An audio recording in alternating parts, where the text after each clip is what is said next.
Welcome to Mission Evolution Radio Show with Gwilda Wiyaka, bringing together today's leading experts to uncover ever-deepening spiritual truths and the latest scientific developments in support of the evolution of humankind. For more information on Mission Evolution Radio with Gwilda Wiyaka, visit www.missionevolution.org. And now, here's the host of Mission Evolution, Miss Gwilda Wiyaka. Angels have been alluded to in one form or another almost as long as there's been recorded history. What are they? Can they guide us through these uncertain times? If so, where do we find them? Mission Evolution Radio TV show is coming to you around the world on the X-Zone Broadcast Network, xzbn.net. With us this hour to discuss finding and connecting with angels is Dr. Scott Guerin. The driving force behind Scott's life has been his passion for unraveling the mysteries of God, universe, source, and the intricate tapestry of their relationship with humanity. With 2 master's degrees and a doctorate in human development with a focus on spiritual development, Scott's journey has delved into the profound realms of the human spirit. His new book in his Angels in Training series is Looking for Angels, a guide to understanding and connecting with angels. His website, angelintraining.org. Scott, thanks for joining us on Mission Evolution. Well, thank you for having me, Gwilda. It's a wonderful day to be talking about this, I'd have to say. Yes. Yeah. So how did you first become interested in angels? Well, it happened very early in life for me. I was raised a Lutheran, and as the way of the Lutheran Church goes, you have 2 years of confirmation classes, and that's like in 7th and 8th grade. And so, it's where you go to an extra class during the week, and then you have, go through some different examinations and things like that. But the first year was more passive. The second year, my brothers and sister told me that get ready because you're going to have to take sermon notes and hand them in. And I'm like, oh, that's bad, because I was not a good student. I was not ready to do that. But even at that age, I was zeroed in on the sermons. That was what I got out of church. I would follow the liturgy and then like, okay, 2 paragraphs to go, and then I'm out of here, that type of thing. But I was fascinated by the sermons because that was information about God and about spirit, and that's what I wanted. And so first year's fine. The second year of confirmation classes, as I was predicted, we had to submit the sermon outlines. So I started writing them. And then forgot to mention that the first year I started writing them down anyway, the outlines, knowing that I'd have to do it. Might as well get into it the first year. Second year comes along when we have to submit them. Started writing the outlines down, handing them in. And then I noticed that there was a couple sermons that were repeated from the year before. I'm like, wow, there must be some reason for this. There must be something big, like maybe we didn't get it and God told the minister to tell us again, or maybe there's new people, who knows, but there must be a reason. I was fascinated by that. So I got up the nerve. I was just a kid. So I got up the nerve to ask the pastor at the end of the service once. I said, Pastor, I noticed that you had you repeated the sermons, and I was wondering why. What could be the reason? And he put his hand on my shoulder and he said, Scott, this is a tough job. And for me, I was like, my world just cracked apart. Like, what? Because that was my lifeline to God. That's where a living, breathing, spiritual person was giving us information, and it's just a job for him. And it was so that kind of got me off track a bit, with at least that religion.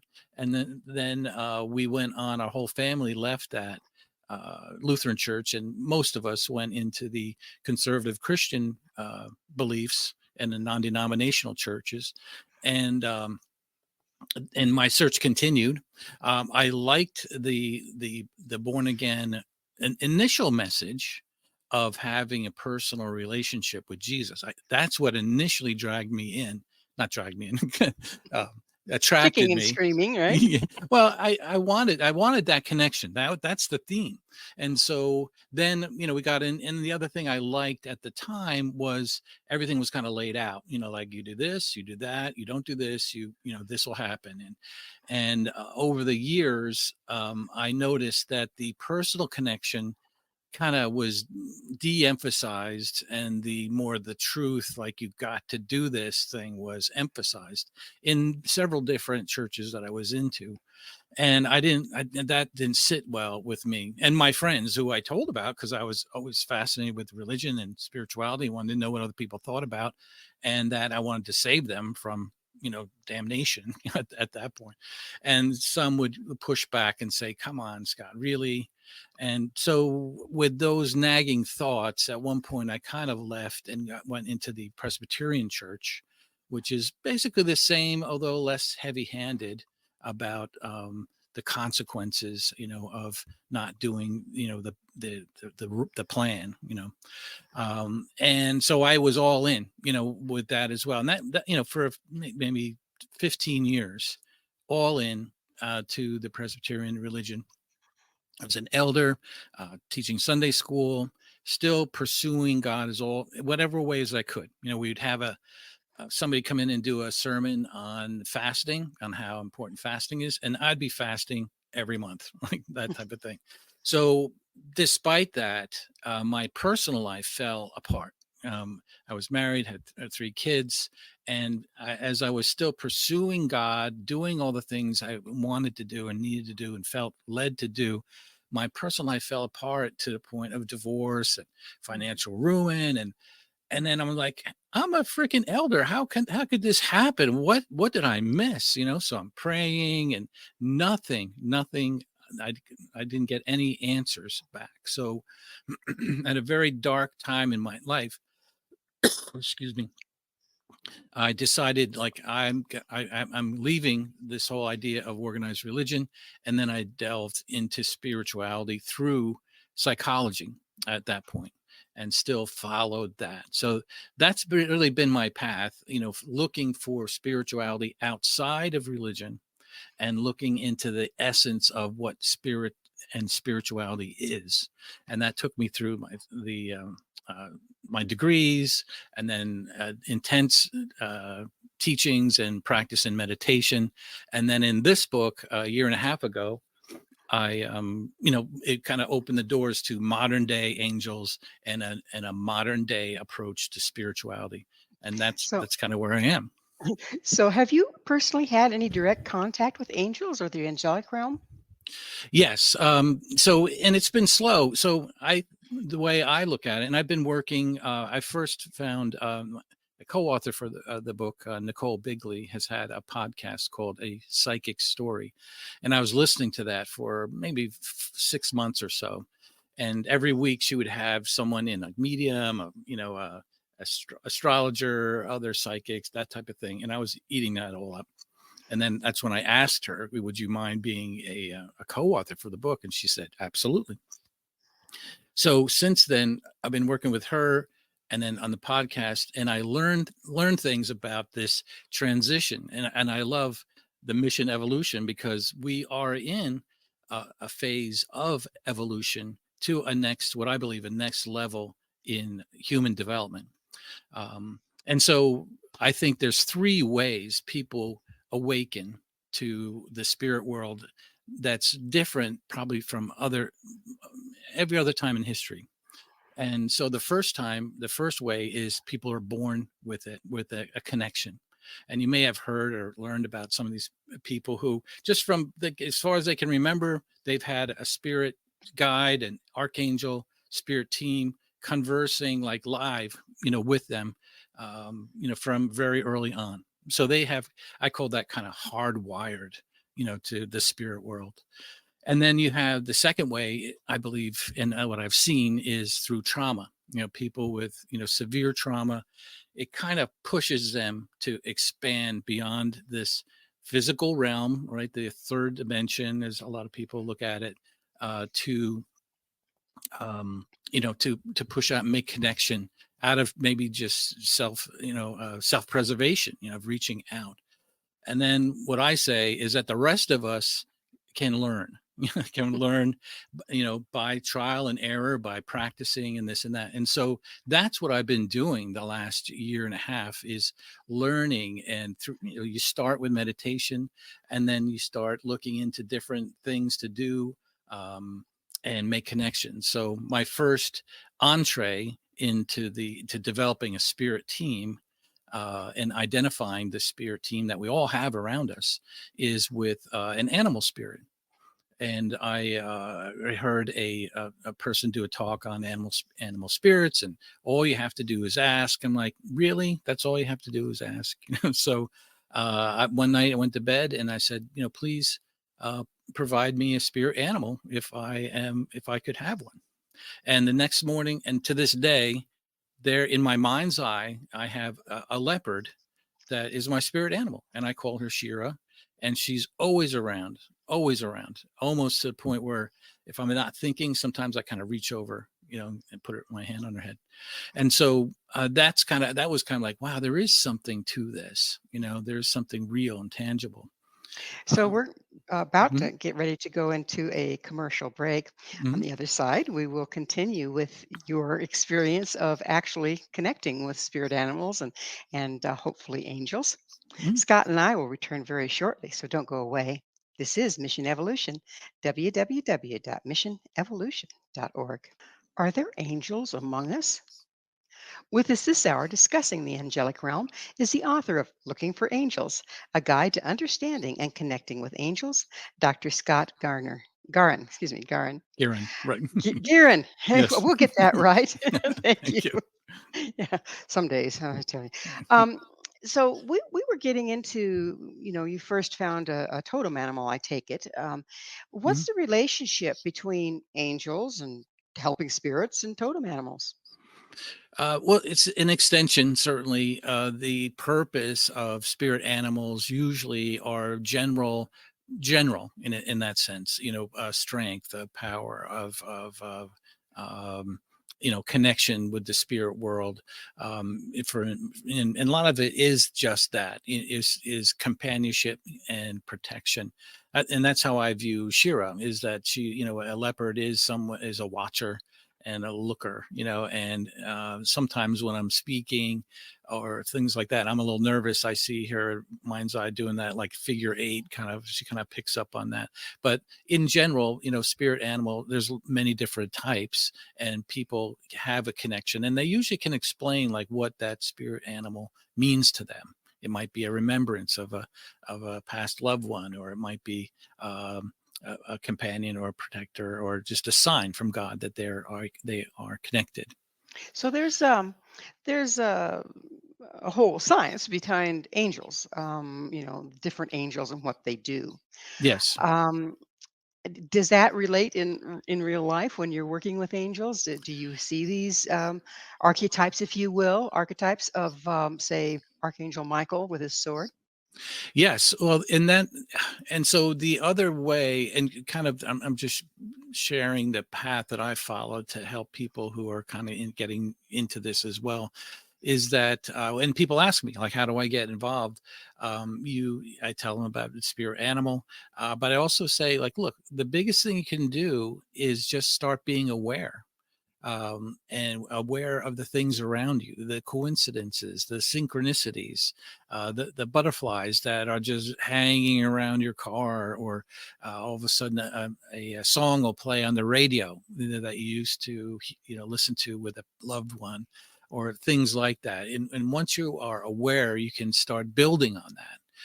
And I always say that we on this dimension on planet Earth are under the law of free will. And so the free will is a good thing.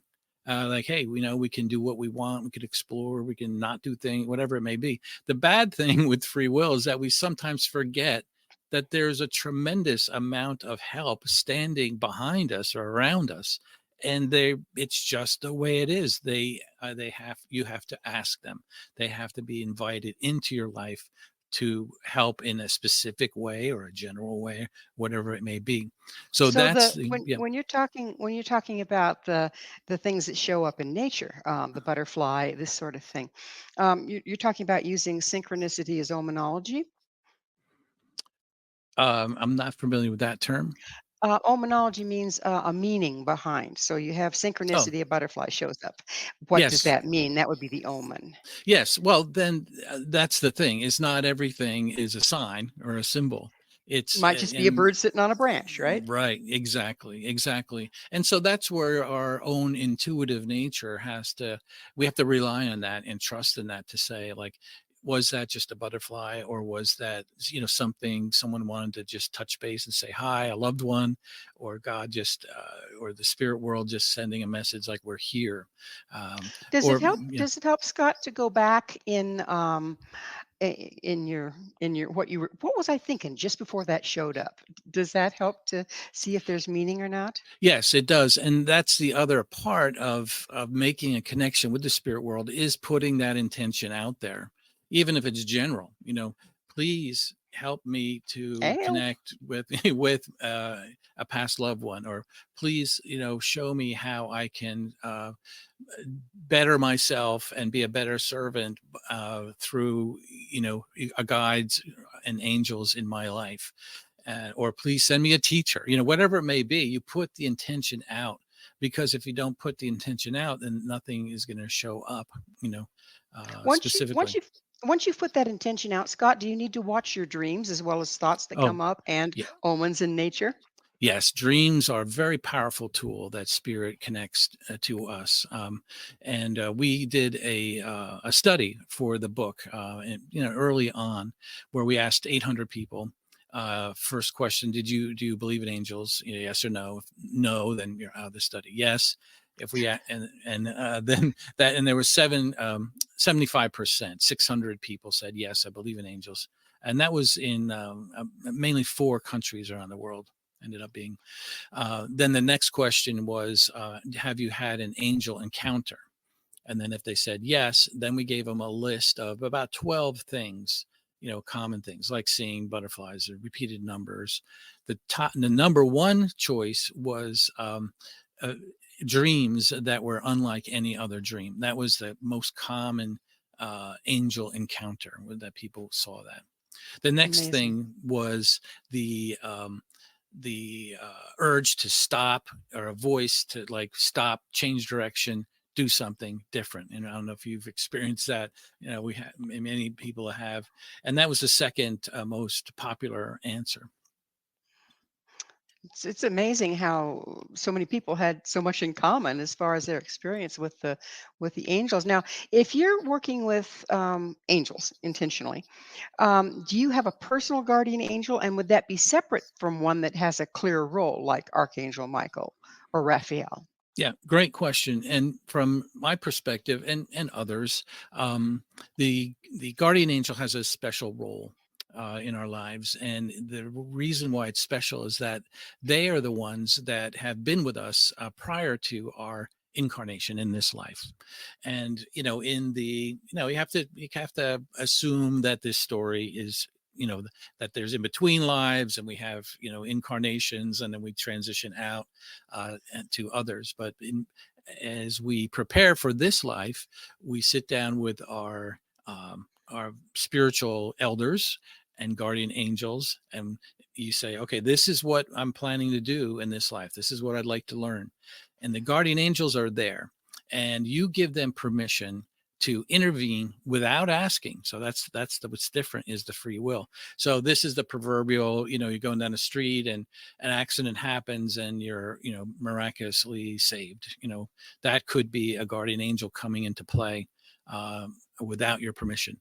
Then the other angels and spiritual beings, because there are other things other than angels, but in the angel realm, you have the other angels. And if familiar with the levels of angels, you have the principalities and powers and cherubim and seraphim, and all that's laid out in sacred texts, mainly the Hebrew Bible and Christianity and in Islam, all kind of map out a general outline of hierarchy and descriptions of different angels and their positions.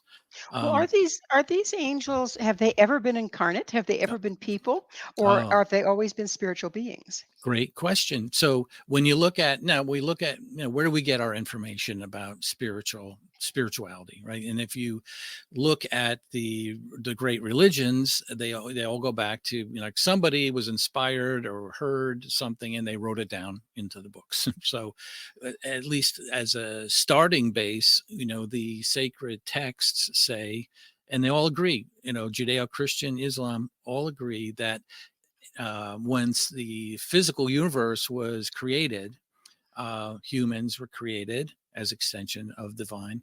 Then angels were created. Either, but it's just there's a discrepancy whether it was before physical creation or after or whatever it may be. But they all agree on that angels, in a sense, are a different species than humans than anything else, and that they have never been incarnated, so they don't have the human physical experience, but they are separate in that way, and they are, in a sense, hardwired. Again, use that term to carrying out God, source, the universe's path of life for the universe. So is it kind of like a step down from source, which is Hmm. huge, we can't even wrap our heads around Yeah. it, and stepping it down into a form that we can kind of commune with? Yeah, a big thing of that is and even it's in physics nowadays, they say the universe doesn't speak words, it speaks vibration, and so Mhm. it's Right. not a hierarchy in the sense that, one is better than the other. It's a matter of vibration coming into the third dimension, which is where we are, the physical world, where we experience time. Past, present, future is separate, where there's an emphasis on separation rather than unity, Right. and things like that. So yeah, so they kind of delve down, in a sense, able to slow their vibrations at times, and that's when people see, angels or the third man scenario where someone's in dire straits and there's a person appearing to help them, and then they look for them and they're gone. That's how angels can come in and out of our world. By shifting frequency. Yes, Do yes. the way they appear to us have to do with frequency? In other words, we're creating an archetype in our mind to represent the frequency that we're experiencing. I think that's a great hypothesis on that. Whether or not it's up to them or up to us, I'm not sure about. Some of the angel stories, the most impactful angel stories that I've heard is when someone, they hear a bump in the night, they go downstairs and all they see is this glowing like ball or glowing light, and it could be blue, maybe symbolizing Archangel Michael, maybe not, but they experience unconditional love Mm. for Well, like 15 seconds, and it changes their life. And so absolutely. there wasn't any form, any human being, any past love, no, it was Well, just we're going that. to have to move into a commercial break. Scott and I will be back, so you stay right there. This is Mission Evolution, www.missionevolution.org. Call on the angels. We need all the help we can get. This is Mission Evolution, missionevolution.org. With us discussing finding angels is Dr. Scott Guerin. Guerin, I think I Guerin. did it right. Yes, yes, yes. His website, angelandtraining.org. Scott, it's kind of hard to look around us and not think that we're kind of in unprecedented times. Everything's moving very quickly, everything's unprecedented, there's a lot of upheaval. Are the angels more available and more active during times like these? Yes, they are. And this is a very unique and critical time in the development of humanity on this planet. And as I mentioned to you before, that when we came up with the title "Angelic Guidance in Uncertain Times," I thought it was a wonderful title and such a need for this right now. And what I've received back is, and it's just thinking about it and just reaching out to my spirit team, how can angels help us in this time? And that's when I got some answers, and I'll share them with you. I may slip into like a third voice for a moment, but just as an answer to that, just give me 1 second here. These are unprecedented times, but times of celebration, because humanity as a civilization, as a unity, is set in stone, that we are going to ascend to the higher levels of vibration, into the fourth, fifth, and beyond dimensions. And those dimensions are one of unity, of love, of trust, of different ways to use technology. And while that's great and while that's good, there's things that need to happen in humans to do that. And right now, across the globe, there are people who some say are light workers. Um, these are people who are practitioners of angelic communication and love and those types of things. But there are also anyone that is clinging to love and light and wish to see improvement in our world. These people, including Channel Scott, is going through a time of transformation, and that comes with some physical symptoms, in a sense, where you have extreme fatigue, tiredness, visions, different dreams, these types of things. And this is to be accepted as usual. And where this is getting us is a transformation into more of a unified consciousness, and, as mentioned, higher levels. And while this is a good thing, and that it is written that it will happen, it has been tried before, but there's so much excitement about the path of humanity in the future. However, it's not without a tumultuous time ahead, where there are a weeding out of those who are not embracing love and light, and that kind of rolling out is happening like a birth. And I've been told a number of times, my spirit team, that we need the birth is coming. We need people to help with the delivery. And that's the situation of what's happening now. And there are certain things people need to do and can do to stay grounded and connected with us, so that they can be effective light workers and moving the evolution of humans along. So, how do we find our personal angel team? So, as and what we've laid out in the book is ways to do that, and I kind of take it from the beginning. We kind of review what angels in religion are, and then science, psychology, and then we walk through meditations and mainly and things to do to be able to connect in your own way. I mean, that's the thing. It's all unique in different ways and for different people. So the first thing I always say is to meditate and to quiet your mind. We have to quiet our minds. We're in a game show reality, with buzzers and whistles and, TVs and all kinds of messages coming at us, that that drowns out a lot of the deep the deep and quiet voices of spirit in our lives. And so the first thing is quiet your mind. The second thing is to ask, please connect me with my spirit team. I mean, and then, tremendous things can happen. I mean, for me, because I was doubling down on this, I'm like, a year ago, if somebody said, do you have a spirit team? I'd say no. And then if they said, do you have psychic abilities? I'd say hard no. No, I don't have a psychic ability. But, everyone says, I don't know if you've heard this, but so many psychics and intuitives and medical intuitives say, like, everyone can learn this, everyone can do this. And I'm like, shut up. We can't do this. I can't do this. But I doubled down, and with an open heart, you ask, and you go, you do some courses on a divine mediumship course I took 6 months ago. And all of a sudden these things open up. You get in touch, you feel the presence. For me, a very dear friend of mine passed away in 2015. And 6 months ago, he connected with me. Like right now, he's right behind me. So it may come in different ways. There's no one set way. And then there's a So, practice. I'm glad you mentioned a friend that has crossed over and is now with you.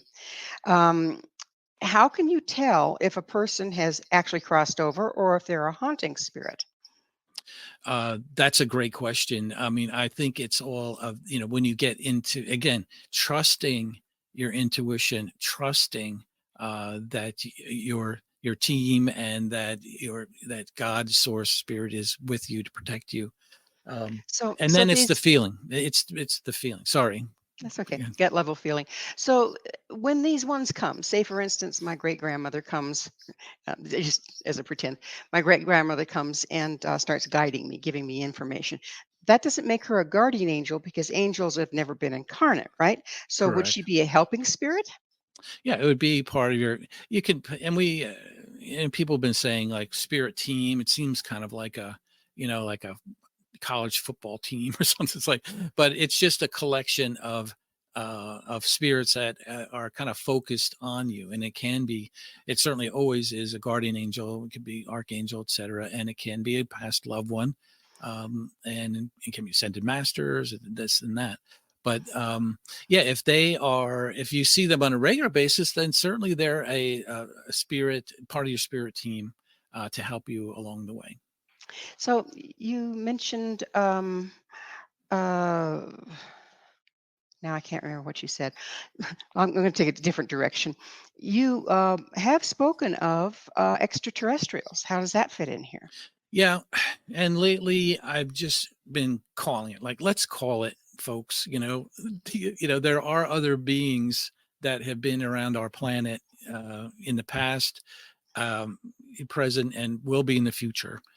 There's just so much evidence and stories. And when people say evidence, like, well, what kind of evidence? Have we interviewed one? No. But, uh, you know, uh, to me, thousands and thousands of stories about these. And plus, when you really start digging in, you can maybe see hints of them in our culture.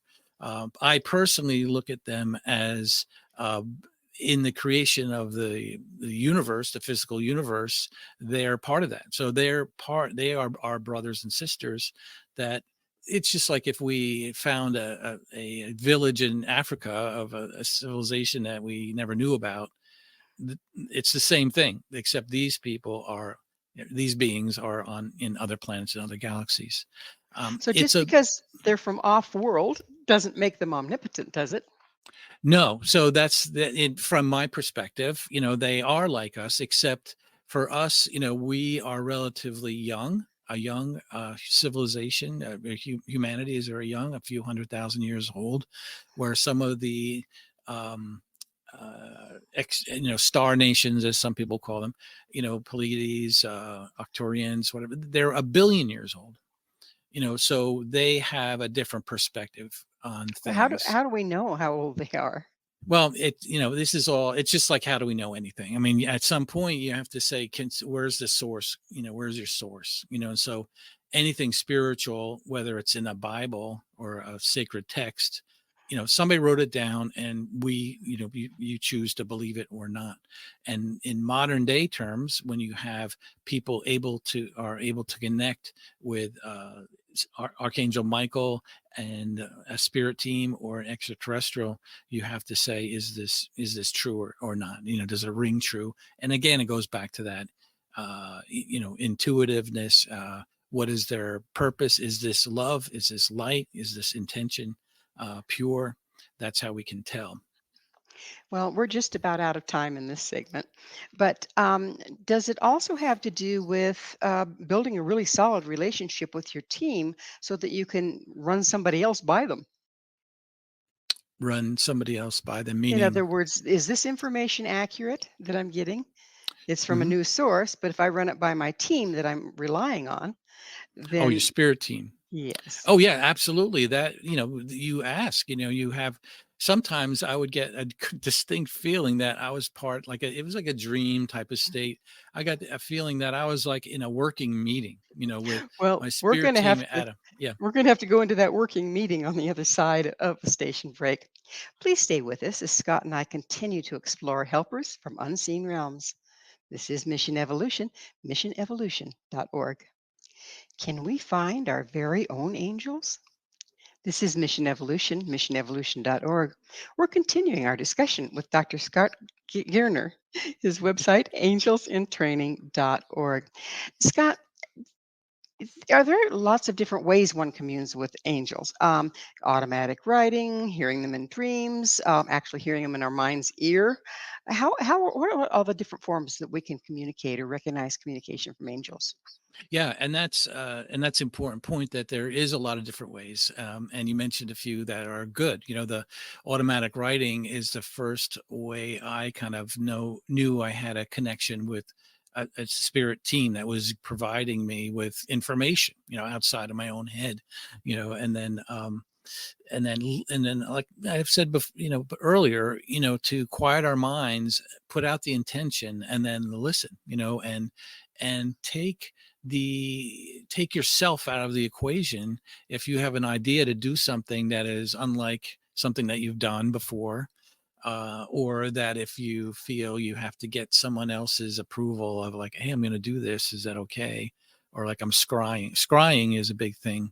I don't know if you're familiar with it. It's, where you sit in front of a mirror with a candle, and you look at your own face, and then kind of just go into a meditative state, kind of quieting your mind, and then just start writing.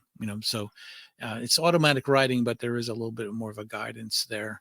Um, but there's so many ways, and as I mentioned in our study we mentioned, the repeated numbers, the smells. Sometimes you can have the uh, different, what's that smell? So, oh, my grandfather used to smoke, or whatever it may be, and you smell that. So that's the way to connect. But it's really um, trusting that they will work with you, meaning your spirit team, to connect in whatever way you're ready for. In whatever way you're wired best, probably. Yes. Yeah. Yeah. So Scott, are there fallen angels? What is a fallen angel? Yeah, and that's a great question, because Nicole and I thought about that and discussed it a bit, like, on, when we're writing this book and getting it together, like, do we get into the whole demonology and that that end of things, the dark side of things? And we decided pretty quickly no, mainly because it would have doubled the length of the book. I mean, because But there is a but whole but world. I'm asking, are there fallen Oh, angels? And if so, how do you know if you're talking to one of them or you're okay. talking to somebody that you can rely on? Yeah. So from my understanding and research, is that it kind of follows the scenario of the battle between Archangel Michael and Archangel Lucifer, way back when, at some point in time, that the Lucifer was cast out, and all his followers. So whether they were unincarnated spirits, or maybe they're humans that are just very, very angry, have tons of hatred, and are, lurking around. Yes, they do exist. It is a world out there, and we didn't want to cover it in our book because we wanted to stick with the good guys. So yeah. So How do you given tell? that, if they exist, how do you tell? Okay, well, it's the feeling, the gut feeling, in a sense. Is this good? Is this bad? You pray, please give me guidance, in this situation. And usually, from what I've I've understood and not experience, but from other people's experiences, it's very obvious that is not a good thing. It's not a good feeling. Well, And sometimes the light of an angel, the intense light can bring up our shadows. How can we tell that that negative feeling is not coming from within? well, I'm thinking about the demonic, scenario, where something is kind of after you, holding you down in bed, or that type of thing, is what you can kind of discern immediately. Yeah, that'd be a And clue. It would be a really it would be strong a clue. clue, yeah. Yeah. And in those cases, you just pray. What I tell people, you just pray. Pray to the angel, the deity, your ascended master, to protect you in that moment. But as far as things coming up inside you, seeing like, hurtful things inside of you, I think that's part of the growing process that is a good thing at times. I mean, it depends on what the scenario is, but if you have hurtful behavior, you want that to be identified and addressed and grow through that. And you can, again, you can ask for that. And this is not just, it's all not isolated from other people. I mean, we're sociable people. We need to have a good team, good, friendship and teachers and mentors around us, even if it's just one or two, to be able to run some of these things by them, to say like, okay, this is something we have to address, or this is just a growing thing, whatever it may be. It always helps to have feedback. Oh So, yeah. Scott, it's that time in the show, and I get to ask you, what's your mission? My mission is, and I believe I've been doing this for lifetimes. I had a reading, whether it's true or not, I don't know. I've The passion I've had towards spirit and making that connection is, I've been pursuing that for a long time. And so, what I do is I research and I experience and I tell the world about how to connect with the spirit team, and more importantly, understand who we really are, because we are not an item that was created amongst other items. We are part of Source. We are part of God, and we can do that in many and confirm that along the way. And the more we do that, the more peace we'll have within ourselves, and also then be a part of the peace rolling out on the planet. So it sounds like helping people uncover who they really are to start out with. Yes, yes, absolutely. Yeah, It's like we've been sold a bill of goods and we bought into it. yeah. Um, so, what are the dimensional levels of existence? So that is a scenario, and I looked at it, and since I did my doctorate in human development. So you look at, I studied for years, and there's about 12, popular approaches to human development.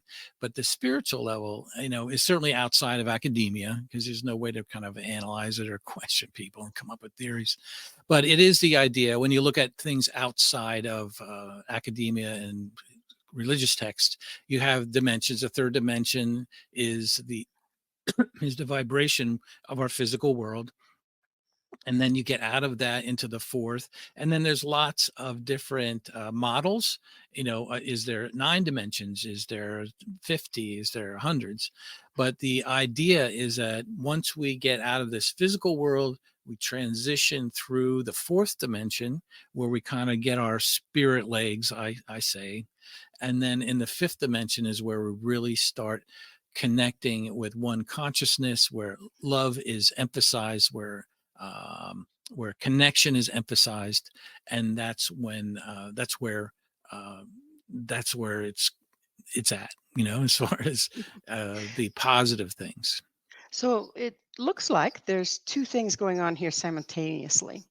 One is the individual's journey, if you will, through the Mhm. dimensions.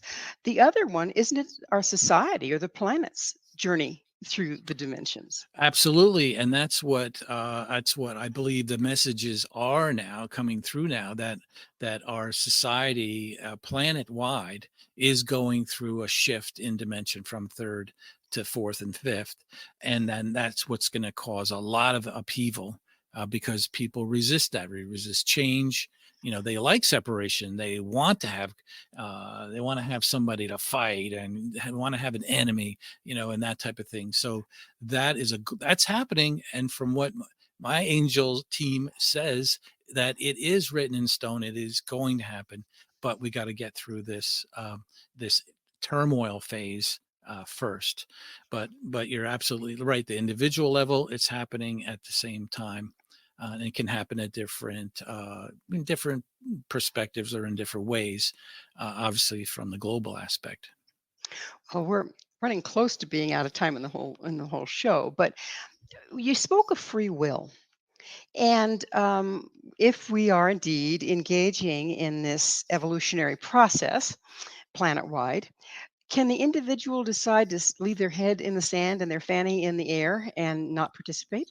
Absolutely. Yeah. I mean, that's anyone's prerogative to do so, just like, learning anything, we can choose to we can choose to progress. We can choose a positive direction, or we can choose to disconnect. We can choose a negative direction, and whatever direction we take, that'll get us to where we want to go. If somebody doesn't want to change, well, then that's where that they won't see any change. If they want to stay steeped in anger and resentment, they can do there. They can stay there. However, we can change our direction on any given moment. It would appear that given that we're all going through this at the same time, there's a lot more pressure to see than there is to not see. Um, yes, I would say so. It takes an effort to do that, and it might take some change, to experience that. Um, so pressure, I don't know, because the benefit is so great, positively, that it's almost like a magnet, in my Yes. mind. Well, Yeah. unfortunately, we are out of time. Scott, thank you so much for coming on the show. Thank you. Thanks for having me, and I hope that our conversation helps those who need the help. Our guest this hour has been Dr. Scott Guerin. He's the author of Angels in Training series. His new book is Looking for Angels, a guide to understanding and connecting with angels. To find out more about Scott, where you can find his books and all he has to offer, visit his website, angelintraining.org. This has been Mission Evolution with Gwilda Wiyaka. For more information or to enjoy our past archived episodes, visit www.missionevolution.org. But please do be sure to join us right here next time. This mission will continue, bringing information, resources, and support to our evolving world.